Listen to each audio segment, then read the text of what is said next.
But Rebecca felt different from her parents. Sometimes she found it hard to believe that she was their flesh and blood. They were so meek. Ma behaved as if she had never left their village in West Bengal. Even after 10 years in Petunia Mansions, she was still not no closer to speaking English than she was the day she stepped off the plane at Heathrow. She worked from home as a seamstress, machining garments for some local clothes factory, and hardly ever stepped out into the world. She had no further ambition in her life than to see her two daughters do tolerably well at school and be married off to reputable families.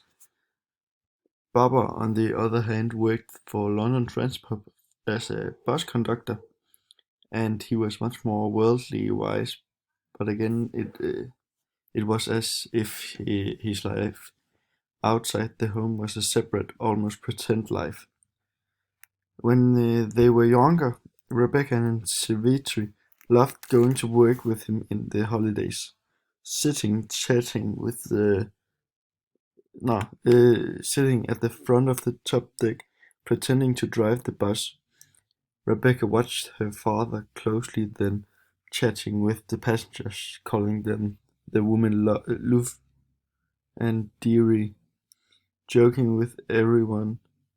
He looked so animated and comfortable in the outside world, and yet at home he spoke very little, just smoked his cigarettes, read the newspaper, and watched the TV.